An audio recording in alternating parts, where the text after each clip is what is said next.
कुछ अंतिम विचार। मैं आपको कुछ आखिरी विचार बताना चाहूंगा। ये पुस्तक लिखने के पीछे एक खास उद्देश्य था। उसी उद्देश्य की वजह से ये पुस्तक सन 2000 से लेकर आज तक बेस्ट सेलर बनी हुई है। उद्देश्य ये था कि हम अपनी वित्तीय बुद्धि बढ़ाकर जिंदगी की आम समस्याओं को सुलझा सकते हैं। वित्तीय प्रशिक्षण के बिना हम उन्हीं घिसे पिटे फॉर्मूलों के सहारे जिंदगी काट देते हैं। कड़ी मेहनत करो, बचत करो, उधार लो और बहुत ज्यादा टैक्स चुकाओ। आज हमें ज्यादा समझदारी की पहले से भी अधिक जरूरत है। मैं आगे दी गई कहानी को वित्तीय समस्या के अंतिम उदाहरण के रूप में प्रस्तुत कर रहा हूं, जिससे आज कई युवा परिवार जूझ रहे हैं। आप अपने बच्चों के लिए अच्छी शिक्षा का खर्च कैसे उठा सकते हैं और अपने खुद के रिटायरमेंट के लिए पैसे कैसे इकट्ठे कर सकते हैं। इसमें कड़ी मेहनत की नहीं, बल्कि वित्तीय बुद्धि के इस्तेमाल की जरूरत होती है। मेरा एक मित्र एक दिन अपना दुखड़ा रो रहा था कि उसके 4 बच्चों की कॉलेज की शिक्षा के लिए पैसे बचाना कितना कठिन है। वो हर महीने कॉलेज फंड में $300 जमा कर रहा था और अब तक लगभग $12,000 ही इकट्ठे कर पाया था। उसके पास पैसे जोड़ने के लिए 12 साल का समय बचा था, क्योंकि उसका सबसे बड़ा बेटा तब 6 साल का था। उस वक्त फीनिक्स का रियल एस्टेट बाजार बड़ी भयानक स्थिति में था। लोग अपने मकान एक तरह से दान दे रहे थे। मैंने अपने मित्र को सुझाव दिया कि वो अपने कॉलेज फंड से कुछ पैसों का डाउन पेमेंट देकर एक मकान खरीद ले। ये विचार उसे कुछ जम गया और हम इस संभावना पर बातचीत करने लगे। उसकी मुख्य चिंता ये थी कि एक और मकान खरीदने के लिए उसे बैंक कर्ज नहीं देगा, क्योंकि उसका कर्ज खिंच चुका था। मैंने उसे आश्वस्त किया कि मकान को फाइनेंस करने के बैंक के अलावा भी दूसरे तरीके होते हैं। हमने 2 सप्ताह तक एक मकान की तलाश की, एक ऐसा मकान जो उसकी सारी जरूरतों को पूरा करता हो। चुनने के लिए बहुत सारे मकान थे, इसलिए खरीदारी करने में मजा बहुत आ रहा था। आखिर हमें एक बेहतरीन इलाके में 3 बेडरूम और 2 बाथरूम वाला घर मिल गया। मालिक की नौकरी छूट गई थी और वो उसी दिन घर बेचना चाहता था, क्योंकि वो और उसका परिवार कैलिफोर्निया जाकर रहने वाले थे, जहां एक और नौकरी इंतजार कर रही थी। मालिक अपने मकान के $1,02,000 चाहता था, लेकिन हमने $79,000 का प्रस्ताव रखा। उसने इसे तत्काल मान लिया और 10% डाउन पेमेंट के साथ लोन संभालने के लिए सहमत हो गया। मेरे मित्र को तो बस $7,900 देने पड़े। जैसे ही मकान मालिक ने घर खाली किया, मेरे मित्र ने उसे किराए पर उठा दिया। मॉर्गेज सहित सारे खर्च निकालने के बाद उसकी जेब में हर महीने $125 आने लगे। उसकी योजना ये थी कि वो मकान को 12 साल तक अपने पास रखेगा और हर महीने मिलने वाले अतिरिक्त $125 का उपयोग करके जल्दी से जल्दी बैंक का कर्ज चुका देगा।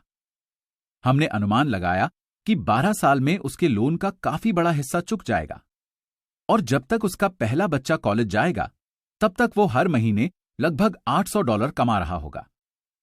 इस दौरान अगर मकान की कीमत बढ़ जाती है तो वो इसे बेच भी सकता है। 3 साल बाद फीनिक्स का रियल एस्टेट बाजार बहुत सुधर गया और उस मकान में रहने वाले किराएदार ने मेरे मित्र के सामने इसे $1,56,000 में खरीदने का प्रस्ताव रखा। एक बार फिर उसने मुझसे राय मांगी। मैंने उसे सलाह दी कि वो इसे बेच दे और 1031 टैक्स डेफर्ड एक्सचेंज का उपयोग करे। अचानक उसके पास $80,000 अतिरिक्त आ गए। मैंने ऑस्टिन, टेक्सास में एक और मित्र को फोन किया, जिसने इस टैक्स पूर्व के मुनाफे को एक मिनी स्टोरेज वेयरहाउस में लगा दिया। 3 महीने के भीतर उसे हर महीने लगभग $1,000 के चेक मिलने लगे, जिसे वो कॉलेज फंड में जमा करने लगा। 2-3 साल बाद मिनी वेयरहाउस बिक गया और उसे बिक्री की राशि में से लगभग $3,30,000 का चेक मिला। उसने ये राशि एक नए प्रोजेक्ट में लगा दी, जो हर महीने $3,000 से ज्यादा की आमदनी देती थी, जो एक बार फिर कॉलेज फंड में जा रही थी। अब उसे पूरा विश्वास है कि वो अपना लक्ष्य आसानी से हासिल कर लेगा। शुरू करने के लिए सिर्फ $7,900 और थोड़ी सी वित्तीय बुद्धि की जरूरत पड़ी। उसके बच्चे अब उस शिक्षा का खर्च उठा पाएंगे जो वे चाहते हैं, और इसके बाद रिटायरमेंट के लिए वो उस निहित संपत्ति का उपयोग करेगा जो उसने कॉरपोरेशन की कानूनी सुरक्षा में रखी हुई है। इस सफल निवेश रणनीति की वजह से वो जल्दी रिटायर हो सकेगा। ये पुस्तक सुनने के लिए धन्यवाद। मुझे उम्मीद है कि इससे आपको इस बारे में कुछ जानकारी मिली होगी कि पैसे की शक्ति का इस तरह इस्तेमाल कैसे किया जाए ताकि पैसा आपके लिए काम करे। आज तो जिंदा रहने के लिए भी पैसे की समझ जरूरी है।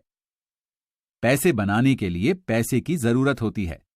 ये विचार वित्तीय दृष्टि से नासमझ लोगों की मानसिकता है। इसका यह मतलब नहीं है कि वे समझदार नहीं हैं। उन्होंने तो बस पैसे बनाने का विज्ञान नहीं सीखा है। धन सिर्फ एक विचार है। अगर आप ज्यादा धन चाहते हैं तो बस अपनी सोच बदल लें। हर स्वनिर्मित इंसान ने एक विचार के साथ छोटे पैमाने पर शुरुआत की थी और इसके बाद वो इसे धीरे धीरे फैलाता गया। यही फॉर्मूला निवेश पर भी लागू होता है। शुरू करने और इसे बढ़ाकर किसी बड़ी चीज में बदलने के लिए सिर्फ कुछ डॉलरों की ही जरूरत होती है। मैं बहुत से ऐसे लोगों से मिलता हूं जो जीवन भर किसी बड़े सौदे के पीछे भागते रहते हैं और उसके लिए बहुत सारा पैसा इकट्ठा करने की कोशिश करते हैं, लेकिन मेरी नजर में यह मूर्खतापूर्ण है। अक्सर मैंने देखा है कि सीधे सादे निवेशक अपनी इकट्ठी की हुई पूंजी एक साथ किसी सौदे में लगा देते हैं और इसका अधिकतर हिस्सा तेजी से गंवा भी देते हैं। हो सकता है कि वे अच्छे कर्मचारी हों, लेकिन वे अच्छे निवेशक तो हरगिज नहीं हैं। धन संबंधी शिक्षा और बुद्धि महत्वपूर्ण है।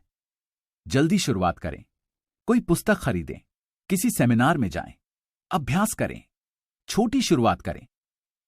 मैंने 6 साल से भी कम समय में $5,000 को $10 लाख की संपत्ति में बदला था, जिससे हर महीने $5,000 का कैश फ्लो मिलता था। लेकिन मैंने सीखना बचपन से ही शुरू कर दिया था। मैं आपको सीखने के लिए प्रोत्साहित करता हूं, क्योंकि यह ज्यादा मुश्किल नहीं है। दरअसल इसके आदी होने के बाद आपको यह काफी आसान लगेगा। मैं सोचता हूं कि मैंने अपना संदेश स्पष्टता से पहुंचा दिया है। जो आपके दिमाग में होता है उसी से यह तय होता है कि आपके हाथों में क्या आता है। धन सिर्फ एक विचार है। थिंक एंड ग्रो रिच या सोचिए और अमीर बनिए नामक एक बेहतरीन पुस्तक है। इसका शीर्षक ये नहीं है कड़ी मेहनत करें और अमीर बने।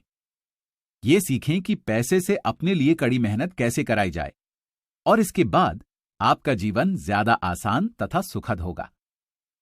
आज इस बात की जरूरत है कि आप सुरक्षात्मक न खेलें, चतुराई से खेलें। 3 प्रकार की आय। अकाउंटिंग के संसार में 3 अलग अलग प्रकार की आय होती हैं। 1 अर्जित या सामान्य रूप से कमाई गई, 2 पोर्टफोलियो, 3 निष्क्रिय। जब मेरे गरीब डैडी ने मुझसे कहा था स्कूल जाओ, अच्छे ग्रेड लाओ और सुरक्षित नौकरी खोजो, तो वे मुझे सलाह दे रहे थे कि मैं अर्जित आय के लिए काम करूं। जब मेरे अमीर डैडी ने मुझसे कहा था अमीर लोग पैसे के लिए काम नहीं करते, वे अपने पैसे से अपने लिए मेहनत कराते हैं, तो वे निष्क्रिय आय और पोर्टफोलियो आय के बारे में बात कर रहे थे। ज्यादातर मामलों में निष्क्रिय आय रियल एस्टेट निवेशों से प्राप्त होती है। पोर्टफोलियो आय शेयरों और बॉन्ड्स जैसी कागजी संपत्तियों से प्राप्त होती है। अर्जित नहीं, बल्कि पोर्टफोलियो आय ही वो आय है जिसकी बदौलत बिल गेट्स संसार के सबसे अमीर लोगों में शामिल हैं। अमीर डैडी कहा करते थे, अर्जित आय को जल्दी से जल्दी निष्क्रिय आय या पोर्टफोलियो आय में बदलने की योग्यता ही दौलतमंद बनने की कुंजी है। वे कहते थे, अर्जित आय पर सबसे ज्यादा टैक्स लगता है, सबसे कम टैक्स निष्क्रिय आय पर लगता है। इस वजह से भी आपको अपने पैसे से अपने लिए कड़ी मेहनत करानी चाहिए। आपका पैसा जिस आय के लिए कड़ी मेहनत करता है, सरकार उस पर कम टैक्स लगाती है। सरकार ज्यादा टैक्स तो उस आय पर लगाती है जिसके लिए आप कड़ी मेहनत करते हैं। मेरी दूसरी पुस्तक rich dad's cash flow quadrant में मैंने 4 प्रकार के लोगों का उल्लेख किया है जिनसे कारोबारी संसार बनता है।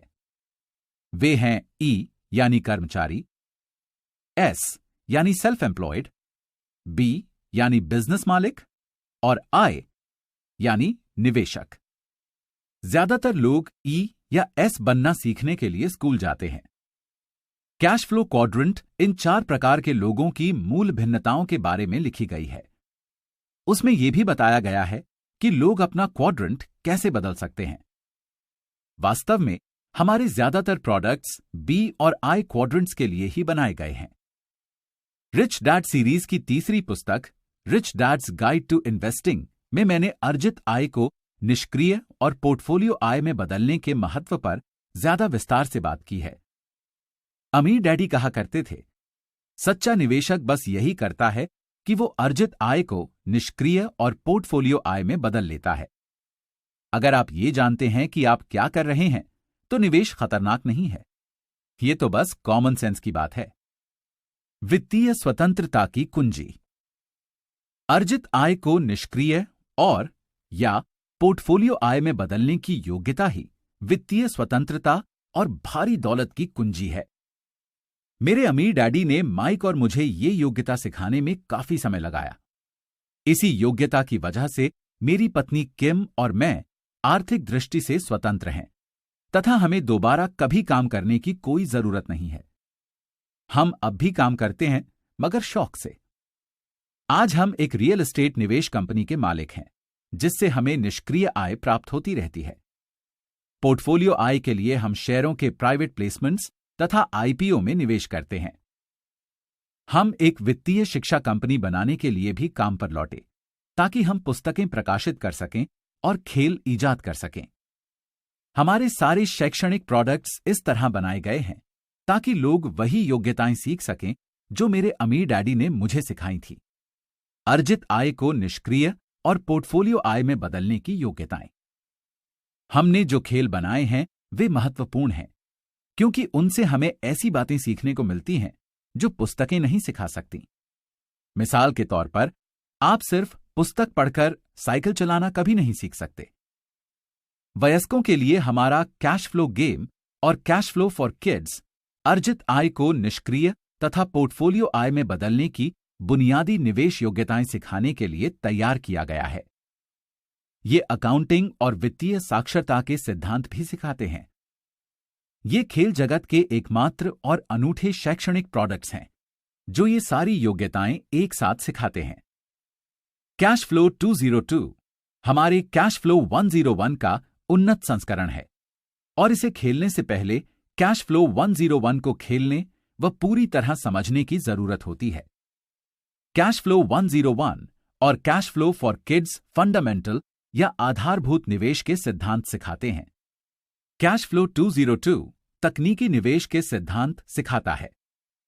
तकनीकी निवेश में उन्नत ट्रेडिंग तकनीकें शामिल हैं जैसे short selling, call options, put options और स्ट्रैडल्स। जो व्यक्ति इन उन्नत तकनीकों को समझ लेता है वो पैसे कमा सकता है, चाहे बाजार ऊपर जाए या नीचे आए। जैसा मेरे अमीर डैडी कहते थे, सच्चा निवेशक ऊपर चढ़ते और नीचे गिरते दोनों ही बाजारों में पैसे बना लेता है। इसीलिए वे इतना ज्यादा पैसा बनाते हैं। उनके ज्यादा पैसे बनाने के कारणों में से एक ये होता है कि उनमें ज्यादा आत्मविश्वास होता है। अमीर डैडी कहते थे, उनमें ज्यादा आत्मविश्वास इसलिए होता है क्योंकि वे हारने से कम डरते हैं। दूसरे शब्दों में, औसत निवेशक को कम कमाई इसलिए होती है क्योंकि वे पैसा गंवाने से बहुत घबराते हैं। औसत निवेशक ये नहीं जानता कि नुकसान से अपनी रक्षा कैसे की जाए। कैश फ्लो 202 उसे ये सिखाता है। औसत निवेशक निवेश को जोखिम भरा मानता है क्योंकि उसे पेशेवर निवेशक बनने का औपचारिक प्रशिक्षण नहीं मिला है। जैसा कि अमेरिका के सबसे अमीर निवेशक वॉरेन बफे कहते हैं, खतरा तब होता है जब आपको ये पता नहीं होता कि आप क्या कर रहे हैं। मेरे बोर्ड गेम्स आधारभूत निवेश और तकनीकी निवेश की आसान बुनियादी बातें सिखाते हैं, और वो भी खेल खेल में। मुझे कभी कभार सुनने को मिलता है, आपके शैक्षणिक खेल महंगे हैं। इससे निवेश पर लाभ का प्रश्न उठ खड़ा होता है, यानी जो कीमत वे चुकाते हैं उससे उन्हें कितना लाभ होता है।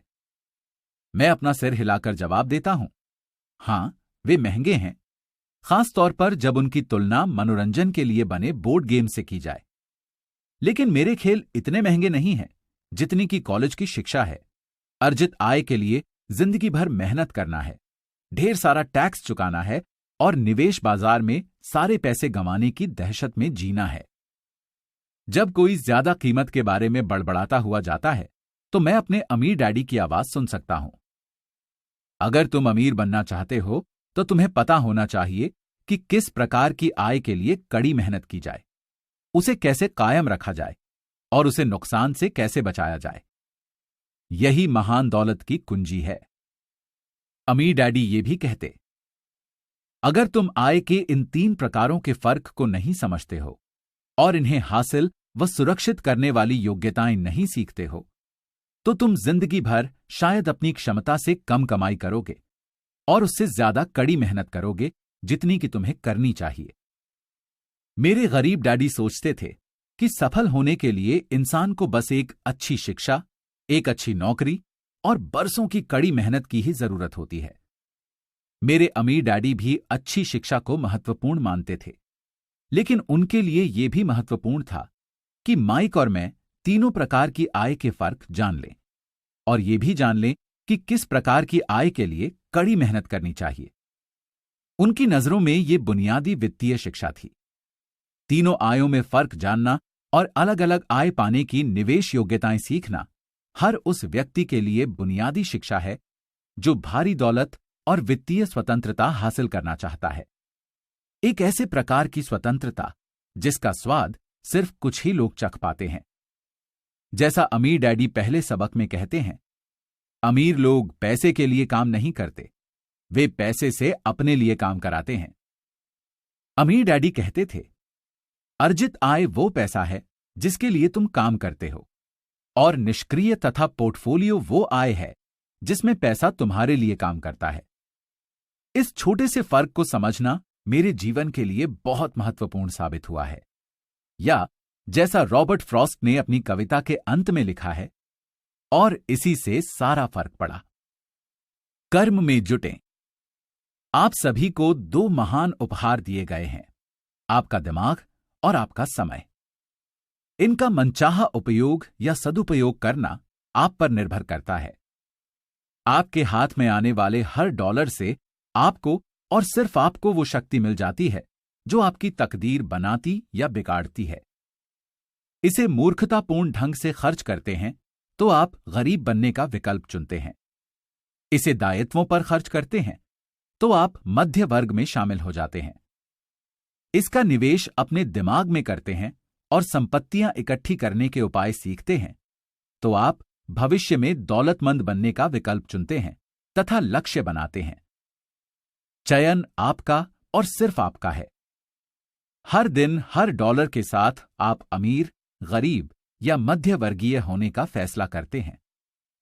अगर आप ये ज्ञान अपने बच्चों के साथ बांटने का विकल्प चुनते हैं तो आप उन्हें उस संसार के लिए तैयार करने का विकल्प चुनते हैं जो उनका इंतजार कर रहा है। ये काम कोई दूसरा नहीं करेगा। आपका और आपके बच्चों का भविष्य उन विकल्पों से तय होगा जिन्हें आप आने वाले कल में नहीं बल्कि आज चुनते हैं। मेरी कामना है कि आपके पास बहुत सी दौलत हो और जिंदगी नामक महान उपहार से आप बहुत सा सुख भोगें। Robert Kiyosaki. 20 साल पहले आज। मिशन वित्तीय शिक्षा। रिच डैड सीरीज की नई पुस्तकें जिनका आप आनंद ले सकते हैं। Second chance, why the rich are getting richer, more important than money. अध्ययन सत्र। कुछ अंतिम विचार। सार। ये पुस्तक लिखने के पीछे रॉबर्ट का मुख्य उद्देश्य ये जानकारी देना था कि बढ़ी हुई वित्तीय बुद्धि का इस्तेमाल करके जीवन की कई आम समस्याओं को कैसे सुलझाया जा सकता है। वे एक उदाहरण देते हैं कि किस तरह एक मित्र ने, जो चिंतित था कि उसके बच्चों के कॉलेज की शिक्षा के लिए पर्याप्त पैसे की बचत नहीं हो सकती, फीनिक्स में एक मकान में शुरुआती $7,900 का डाउन पेमेंट कर दिया, जो कुछ साल बाद एक प्रोजेक्ट में बदल गया जो आमदनी में हर महीने $3,000 उत्पन्न करता है। इसे शुरू करने के लिए बस थोड़े से पैसे और वित्तीय बुद्धि की जरूरत पड़ी। पैसे के बारे में शिक्षा और बुद्धिमत्ता महत्वपूर्ण हैं। जल्दी शुरुआत करें, कोई पुस्तक खरीदें, किसी सेमिनार में जाएं, अभ्यास करें, छोटी शुरुआत करें। आपके दिमाग में क्या है उसी से तय होता है कि आपके हाथों में क्या है। पैसा केवल एक विचार है।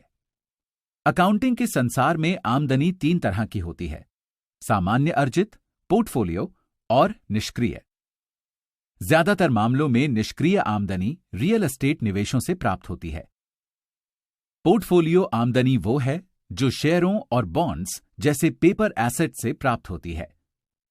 टैक्स अर्जित आमदनी पर सबसे ज्यादा और निष्क्रिय आमदनी पर सबसे कम लगता है। जैसा अमीर डैडी कहा